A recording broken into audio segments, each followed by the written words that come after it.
So, hello everybody. Welcome to the CERIAS seminar, the third in this semester.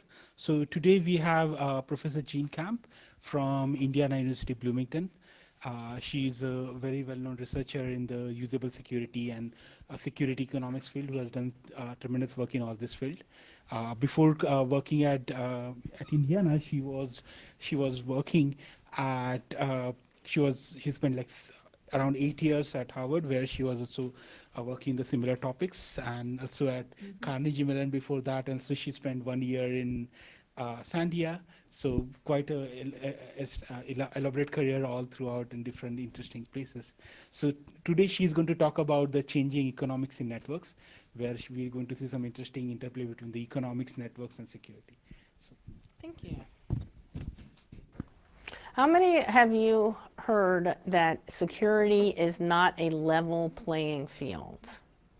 That you have to change the game in security? So you've never heard that? The idea that a defender has to patch every vulnerability and an attacker only has to get one vulnerability. So this is the idea that in security we have an unfair game, that your defenders are always playing, as it were, into the wind.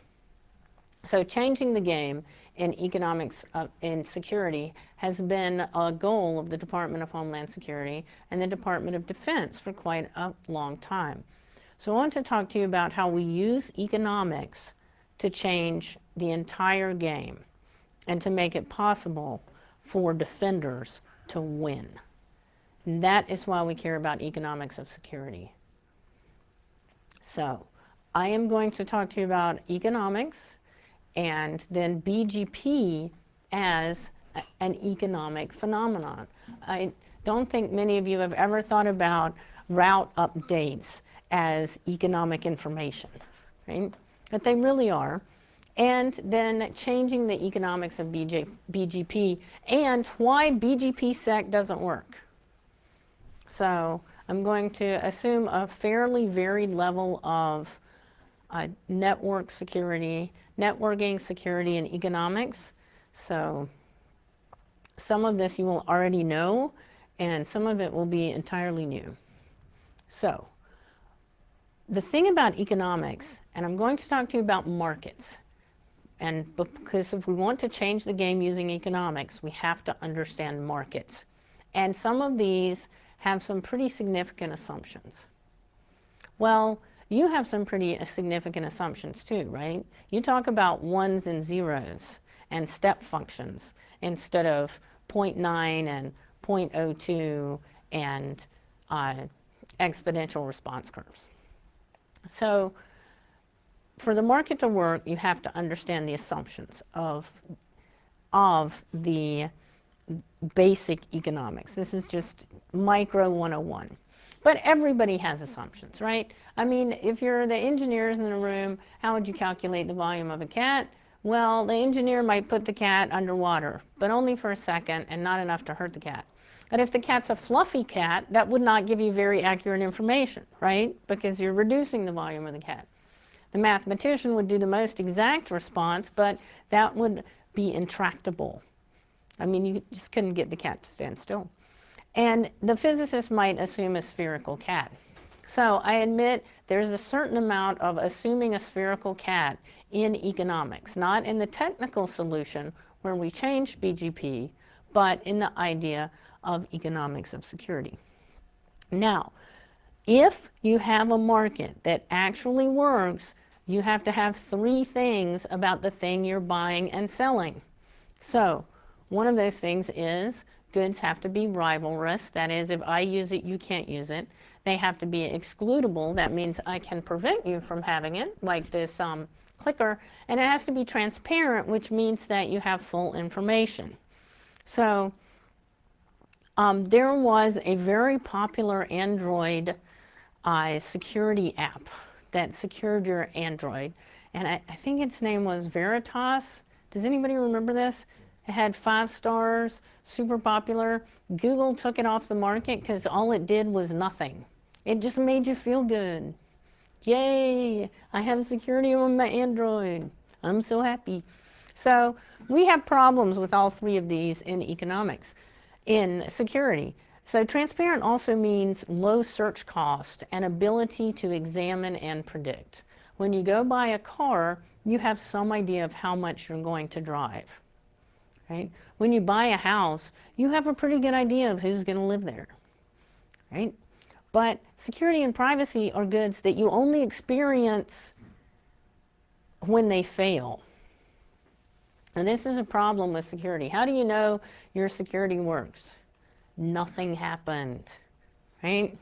This is a very unusual good. How do you know you liked dinner? It didn't show up? Wait, no, that's not how normal goods work. So security is problematic in terms of the market. And without information, the market can't even work. So this is one of my favorite tweets from Matt Blaze. Snake oil is the secret ingredient that makes one-time pad thai so delicious. So now we have artificial intelligence. I mean, I published in it. We did a deep neural networks paper to detect rogue certificates, and we had excellent response curves. What's in the middle layer in a deep neural network algorithm? We don't know, right? I mean, if you're using something standard like random forest, you can see the weights, but you're mostly buying antivirus technologies that are not only difficult to observe if where they work and fail, but even the creators cannot tell you what's in them. So you can see that there's some transparent markets. Spamhaus is completely transparent. Open code is completely transparent, but that did not stop go-to-fail, did it? Does everybody know what go-to-fail is? Oh, okay. Is everybody like awake? Because I asked that was a yes or no question, or a yes or no, depending on, like, I expected a lot more head bobbling when I said that. So that was Apple they repeated the line go-to-fail twice, which meant that if the link between the key and the identity were not validated, it was accepted anyway, basically. So so long as you had a valid public key, it didn't matter who you claimed to be. Like, oh, I have a key and it says, I'm Steve. Don't be confused. I'm really me. So, no. What about the test suites we use for AV? What about the test suites we use for malware? How do you know why an app is taken off of the stores for Apple or Google? We don't have a lot of transparency. So that's a problem in the market. Another market is exclusion. Exclusion is when you hear people say property is a natural right when you're arguing. When you are, arguing with libertarians on the internet, they'll be like, property is a state of nature. This is what they mean. They mean that exclusion is possible, that I can lock my door. So do not trespass is the essential nature of exclusion, right? But it can create, lack of exclusion creates distorted markets, like radio broadcasts are supported by ads. We're so used to ad-supported radio that we don't even think about paying for something in attention span instead of money. But that is not your standard market. Rivalry just means if you use it, I can't. And I use it, you can't. This is my bottle of water. It is excludable because I can hold on to it. It is rivalrous because once I drink it, you cannot drink it. Okay? So that's the difference. It's either in consumption or non-divisibility. Like you could open a bottle of water and pour it into multiple cups. So you can make something that is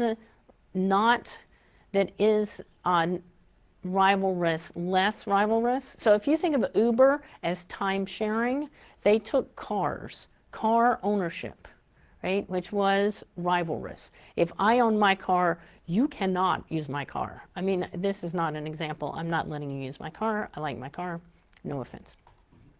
But they took something that was rivalrous and made it less so by making it divisible, okay?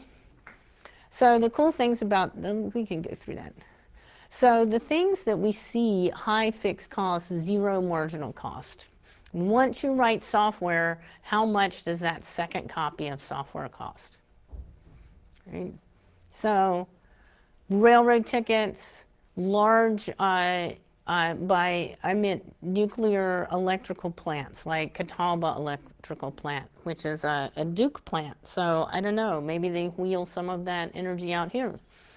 Railroad tickets, airplane tickets, they use price discrimination. That's how you price it. Routing announcements. How are you going to make routing announcements excludable or rivalrous? Right? Because you can't get people to invest in something if it's not excludable or rivalrous. It causes things. It can limit economic power. Walmart sells 1 out of every 7 toothbrushes in America. But you know, they still have to pay for that next toothbrush. They don't reach a point at which their next toothbrush is free. So that creates competition. It creates incentives to invest. And it creates a return to investors. And all those things are awesome. In contrast, there's a thing called public goods. How many of you guys have heard of the concept of public goods? Yay! Okay, so they're not excludable and they're not rivalrous. So, calculus. When you learned calculus, did somebody else have to forget it? Right? It didn't work that way. Open source, you give it away freely. Is software, what is software? Is it a good? Well, you know, you can still buy a DVD. Did you buy Halo when it came out? Right? Did you pay for, is it a service? Is it infrastructure? So all of these things matter. And if you can make something that is infrastructure into a good, then you can get more investment in the private sector. If you make something that was a good into infrastructure, then you can get a lot of complementary growth, right? So the difference between a closed and open network. All right, so there's different types of goods. There's club goods, which are excludable, and non-rivalrous. That is, I can let you in the gym. You can have a gym membership. And it's not really rivalrous until it gets too crowded, okay? There are public goods, which are normal goods, and which are, national defense is the canonical public good. A lighthouse is a canonical public good. You can't put up a lighthouse and everybody but you can use this lighthouse. But when your boat's out there, not you, dude, sorry. You're just gonna have to sail with hope. It just doesn't work that way. You can't, national defense is another canonical public good. I can't say, we're going to invest in defense, America will be safe, except your house. Sorry about that, just like your house. You can't exclude people from these things. And it's not rivalrous. It's not like, oh, well, I'm consuming more photons from the lighthouse than you are. It doesn't work like that. So these are our classical types of goods. Non-excludable fisheries are an example because it's rivalrous, because if I catch the fish, guess what? You don't catch the fish. But it's very hard to exclude someone from the ocean, right? Maybe you could. So what does that matter in economics? Well, there's a booming firewalls market.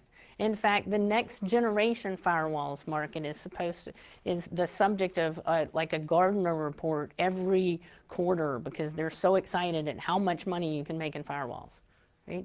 Firewalls, I buy the firewall, the value is excludable by definition. You do not get value from my firewall. I can, you're not using my firewall. Email, you can add people to email, you can copy email around. Everybody, as we have seen in the last 6 months, can read the same person's email once it is shared. Non-excludable, I can use an IP address. This is a generalization, assuming no natting. That I can announce, let's say, if I announce a /24, that's it. You can't announce it, right? So it's rivalrous, but I cannot stop you from announcing it either. And the fact that I cannot stop you from announcing IP addresses is at the core of this talk. And BGP updates and security are public goods.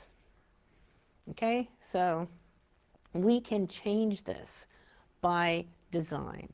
We can move phishing detection and incident data into excludable rivalrous goods by having timing, right? You can't exclude somebody from knowledge of a phishing site, but I can get to it faster, and I can have a more complete set. So I can create a good that is rivalrous. I can make incident data private. I can protect the data, or share it. So the tragedy of the commons is when there's no clear resource, people overexploit it, right? National defense, clean air, clean water. We massively overproduce carbon at terrible levels, and we have no routing security. People have not invested. So I'm going to talk about this for, I have like another half an hour, right? I'm going to talk about another example for 2 minutes on the basis that we're all in education, right? We all understand education. Then I'm going to talk about BGP, hijacking, and how we have turned it into a different kind of good. Okay? All right. So education is a public good. You're getting an education. You might start a business. You're going to pay more taxes. You're less likely to be in jail. These are all things that any person gets from an education. You cannot exclude me from that benefit. We're all in the same economy. If you're paying more taxes, if you're employing people, it's all good. This is a shared good. So public investment is necessary. Education is a multi-generational club good. That is why we like alumni. Alumni give scholarships, they give money, universities. There is an issue of oversubscription, which includes congestion in the class. How many of you have been unable to get into a class? Yeah, so it's not that, in that way it's not a public good because you are excluded and it's intertemporal. Education is a private good. It is a labor market signal. You will pay more taxes because you will make a lot more money. And you are not going to give me or anybody else any of that money. It's your money. You earned it. It's yours. Congratulations in advance. Okay. So how you think about something matters. So in IU in 1980, you had to work at minimum wage 4 weeks to pay for your tuition. So 4 weeks of full-time labor. You hear this. In 2000, you had to work, 8 weeks, right? You had to work more. And now you have to work like 35 weeks to pay tuition at minimum wage. And that means like you couldn't live indoors. Maybe you could buy a car, live in a car. But these are 3 models of goods. In 1980, education was a public good. By 2000, it was considered a club good, and now it's considered a private good that you've purchased. How many of you heard that you're consumers of education, that the student is the consumer? This is the model of good, as opposed to, a student being a scholar. So it matters how we think about things. And the goal of that was to explain the kind of goods they are and to show you that it matters in your life how we consider different kinds of goods. So what does this have to do with routing? Ready for that part, the routing part? It is, how many people are familiar with BGP? Okay, so it's interesting, I get about the same number of yeses for every question, but they come from different parts of the room. So it's used by ISPs to exchange network connectivity. It was released in 1995. In 1995, only governments and educational institutions were allowed on the internet, and commerce on the internet was prohibited by law because it would have been basically stealing government resources. In fact, in 1995, in most countries, the internet was not even legal. In Ireland, the the postal, telephone, and telegraph, everything was owned by the government, right? So the postal service, the telephone service. So if you connected a modem to the telephone company, you were committing treason, right? So this was when BGP was designed. And every BGP participant is given an autonomous system number, and each autonomous system advertises networks it can answer. It is an amazing piece of engineering. It has proven hugely resilient. Let me see, September 11th, 2001, the internet was back online in 2 minutes. There were floors of the World Trade Center that were routing, that were just routing centers. There were people running across rooms with bundles of fiber, and it was back up and fully connected within 2 minutes. The telephone network stayed congested for almost a day. It was inaccessible for a day. The next day, people were getting voicemails. So, but it's not authenticated and there's no integrity check. What does that mean? Well, that means there can be data exfiltration. Here is my high-level overview of what a BGP hijack does. Take these codes to the president. Okay, but I'm going to stop at Dr. Evil's headquarters on the way. There's no way to stop that now. If Dr. Evil wants to hijack your BGP, hijack your traffic so that all your traffic goes through Dr. Evil can probably do that. She is really evil.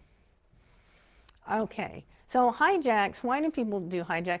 Well, it's linked to spam, right? The people hijack sections of IP address and use it to spam because they're spammers, so their IP address is blacklisted, right? So these are short IP, and these are papers that have shown this. Deep packet inspection has been linked to political unrest, and malware has been linked to both deep packet inspection, to hijacks and failures. So I want to give you some examples of hijacks. So one of the things, the first question an engineer asks about hijacks is, why would you hijack a perfectly good system, right? Why would anybody go after BGP? It's like going after sunshines and national parks. So Bitcoin, everybody knows what Bitcoin is, right? Yay, I got full nons. The miners, because it's based on hash values, you don't want to be trying to generate a Bitcoin by yourself. You want to be part of a large pool and share results, because that's the way probability works, right? So one person cannot be an effective Bitcoin miner. What they have is mining pools, and pools run, ironically, through a centralized server, right? So what happened in Bitcoin heist is that this ASN 66, that's Amazon Cloud. So they had an Amazon Cloud collaborative server space, and what happened was when one of the miners found a hash collision so that they could extend the ledger, extend the chain, and get the money, they report it to the CNC server, right? So here we are. We all know which place to go to report our results. Unless somebody in Canada lies about where Amazon is. So they had 15-minute burst where just everybody who tried to connect to the Amazon cloud server that was the Bitcoin mining pool, right, went to Canada Telecom instead. Now, BGP path policies could have prevented the heist, but it's very hard to get BGP path policies. And even if just one miner had noticed, they could have warned the whole pool. But because they're a bunch of, this is what they do. They calculate hash values on their computing. They don't mostly know what BGP is. Many of them are speculators, effectively. And they did not notice. The police noticed. So Denver to Denver, This is an example of another hijack. So connection between two ISPs in Denver was routed through Iceland, because I know when I want to go across town in Denver, I take an international flight to Reykjavik every time. No wait. It makes no sense. But it was undetected for months. So attack was, it only poisoned some part of the internet. Like even if you had a very good view of the internet from, say, Washington, D.C., it would not have been visible to you. So there was a similar attack that took Mexico to data to D.C. via Belarus. So all U.S. Mexican diplomatic traffic went through Belarus. Again, these were long term. So why Denver? What's near Denver? And these are organizations that were hijacked and did not notice for a significant time period. This is not easy to automatically detect, right? So Cheyenne Mountain, do you guys know what Cheyenne Mountain is? There's a War Games. Anybody ever watch War Games? No? Okay, well, it was, it's an okay movie. Yeah, watch it. You know, it's probably on Netflix. The NSA Signal Intelligence, NORAD, U.S. NORSCOM, the Air Force Academy, Buckley, and Peterson Air Force bases. So there is, it was not visible from most vantage points, right? Because once you send your traffic on the network, it just goes wherever it goes to on the network. Like if Dr. Evil wants it to come past her lab, it will come past her lab. So here's a picture, because I think this is particularly impressive. So 1 and 12 are Denver, Colorado. It was undetected because the path went all the way around. It's not like when that second tier 2 ISP accidentally took Australia off the internet for like 12 hours because the traffic just died. Or when that poor woman in southern Russia was out scavenging for metal and dug up a huge copper length, and it turns out, oh, that was how the southern Ukraine connected to the internet, right? So this is quite an impressive hijack, and it went on for a considerable amount of time. So how are hijacks performed? It just leverages BGP. It looks identical to recovery. Like, how does BGP recover from an anomaly? So if the best way to get from me to you is to go 1, 2, 3, 4 hops, and then you leave, there's something called, you know, a little routing storm, and it might temporarily go, oh, here, here, here, here, here, here, here, here, here, but then it will settle to here, here, here, right? So, I mean, it's indistinguishable from recovery, and it's indistinguishable from mistakes. People make mistakes all the time in network engineering. And it takes a global context or global investment for security. Oh man, I can't believe I misspelled security.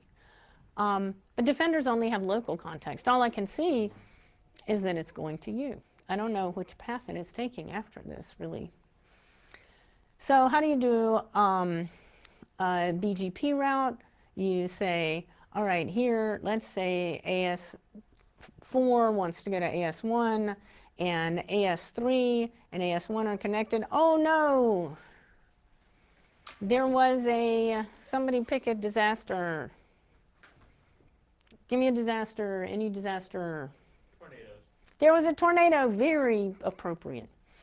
Very regionally appropriate. There's a tornado, and it's not connected anymore. So what do? We go through AS2, right? Look, suppose there's not a tornado and AS2 just totally wants to hijack your traffic. It looks the same way. The very resilience that has made a protocol designed in 1995, the core infrastructure, makes hijacking easy. Yes? Was the link to all, I'm sorry, to, Denver to Denver down. no, to Iceland? Was it all fiber? I mean, could they have pinged it and discern that there was a longer lag time than there should have been? They could have looked at time to live. So detecting BGP hijacks, there are 3 approaches. There's a control plane approach, which is what we are looking at, but our solution doesn't depend on it. There is a data plane approach, which is the control plane approach looks at path length and path jitter. Like, okay, this path has been stable forever, so I'm sorry, I keep kicking you out of the room, don't take it personally.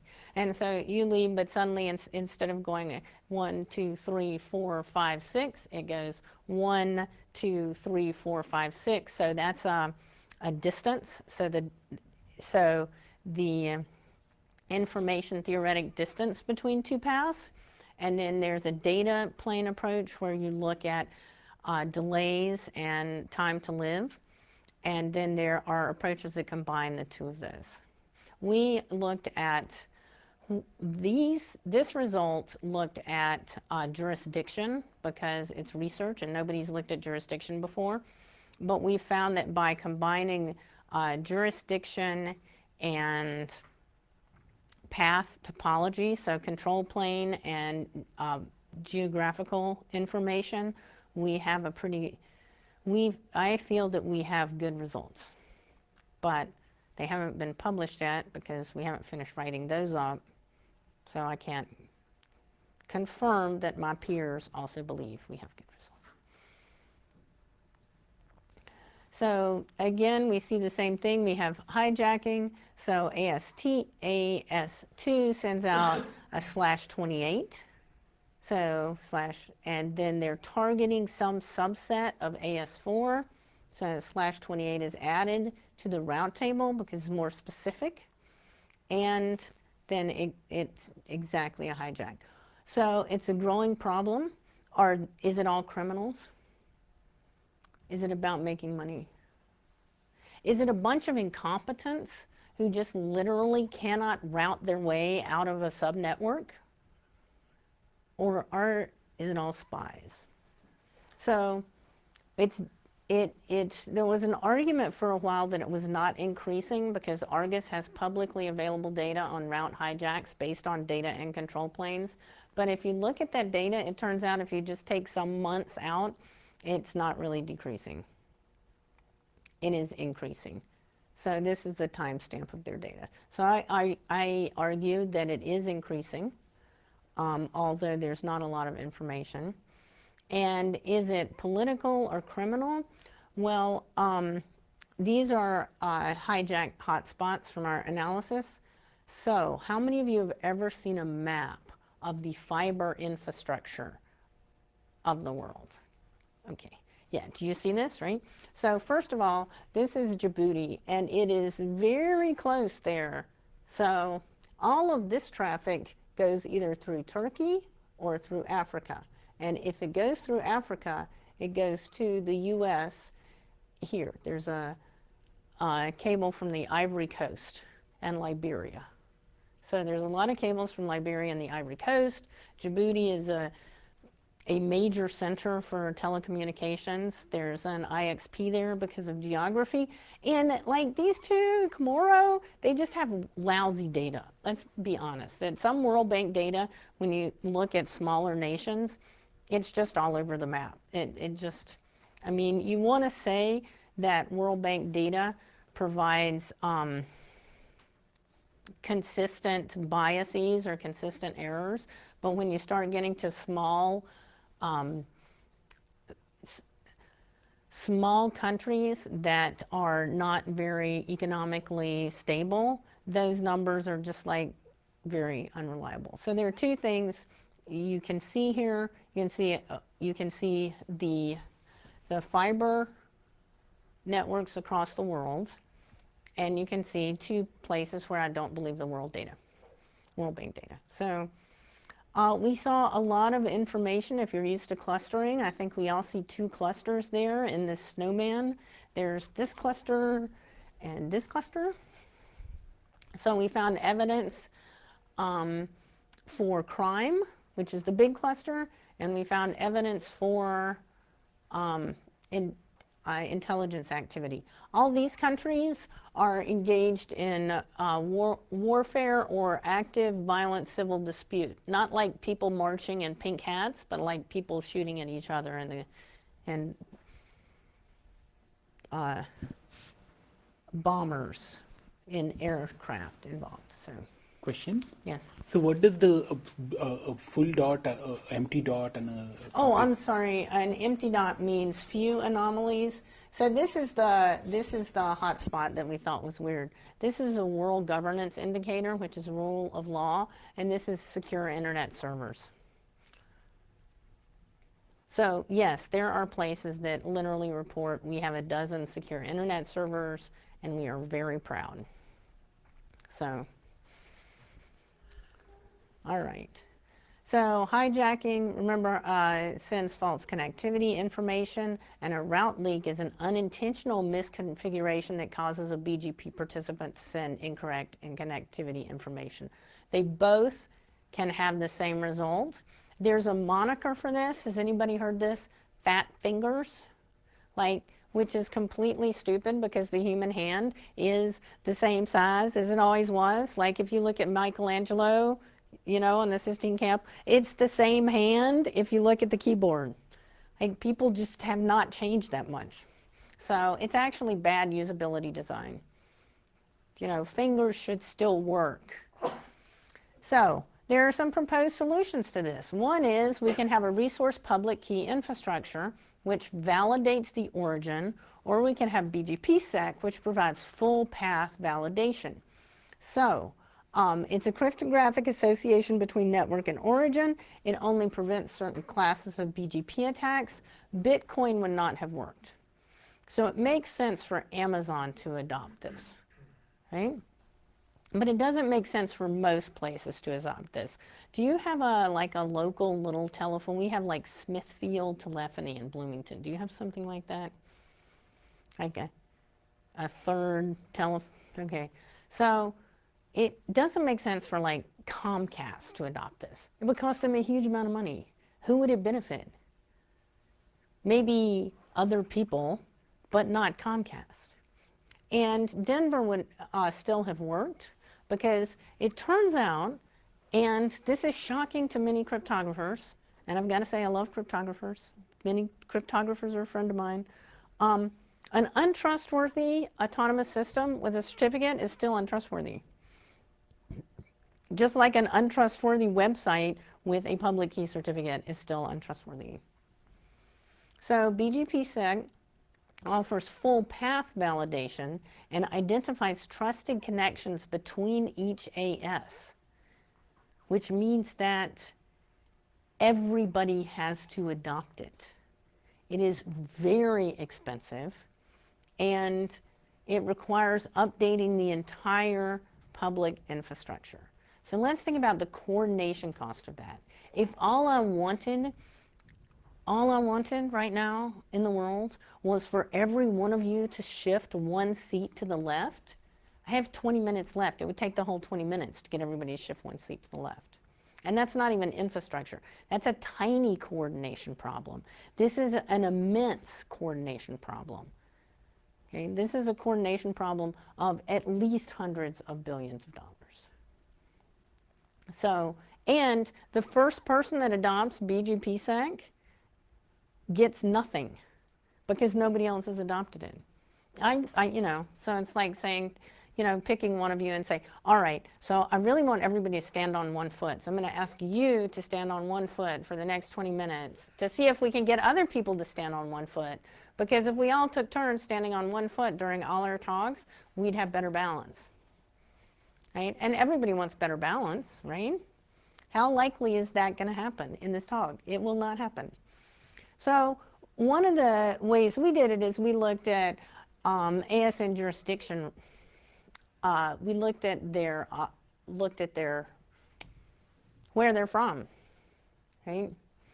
Basically, traffic starting and ending within a jurisdiction normally does not have a path that leaves that jurisdiction. What are cases where this would have identified problems? Well, there was the Ukrainian grid controllers, right? Did you read about the Ukrainian power grid being taken down? Yeah, that is sometimes evil can be really beautiful because it's just so well done.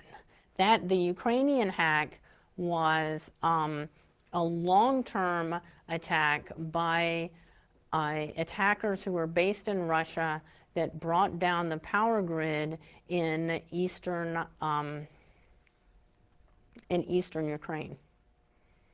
And they locked the operators out of their own power grid. So, but if you did jurisdictional analysis, the attackers were in Russia, and the democratic email servers, right? That attack was from, actually, they didn't even bother with AES, right? They just used a .ru attack.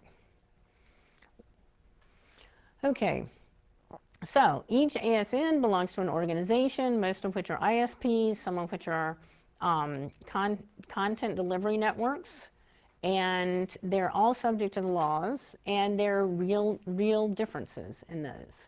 So, I'm going to skip this. So, one of the things people do now is they may have well-known IP addresses that they block. There are big parts of the internet that block the Nigerian IP space because it is very hard to prevent social engineering fraud. And there's 419 advanced fee fraud, you know, that was in Nigeria the second largest source of foreign currency, second only to oil, higher than agriculture, right? So one way you can just say is we're just going to block this IP space. But if you just block IP space, you lose availability. Indiana University is not going to block Nigerian IP space. I mean, there are potential students there.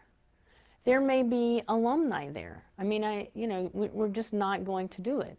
And it also, you just lose availability. You change network availability. You lose network availability for confidentiality. So suppose we said, we're not going to just pick places and block them because that's problematic. But we are going to look for changes in country and then block when that happens. So what we did is we took the 50 largest banks and we looked at what would happen if we changed their jurisdiction. So this is the system we built. This is what Bongo does. You know, Quagga is a router, and Quagga is also a member of the antelope family, and it was named Quagga because before it there was something named zebra. So we named ours Bongo because all bongos have horns, right? So they are the antelope where all of them have horns. Like even little bongos have horns. As soon as they're born, they're like, so take these launch codes to the president, sure, but I'm going to stop at Dr. Evil's headquarters on the way. Our code, our system, Bongo, allows you to say, never mind, we'll just hold on to these information until you take Dr. Evil's lab out of the loop, okay? That is what we've done. And the code is available as open code online called Bongo. So you can actually have any arbitrary route acceptance criteria. Right now, we have it built with jurisdiction, which is pretty innovative, if I say so myself.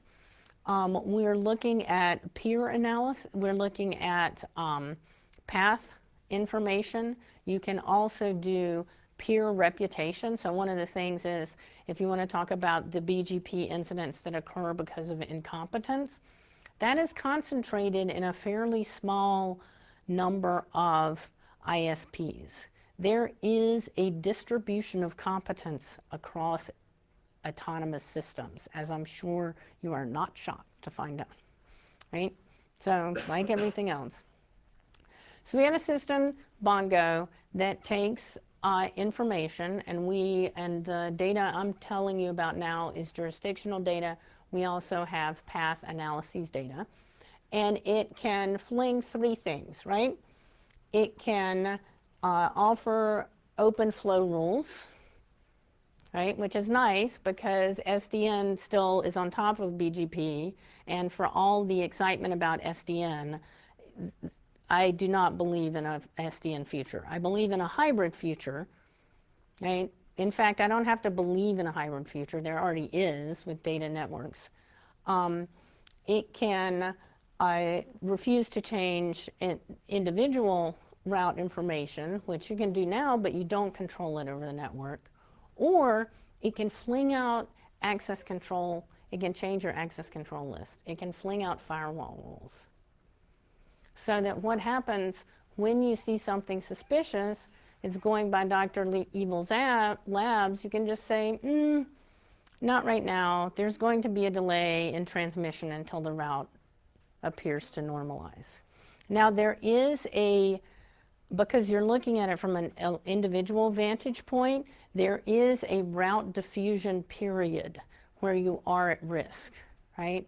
So your routing table is at the moment you get up and head out of the room, his routing table is still going to point to you, right? So before it shifts, there'll still be a risk.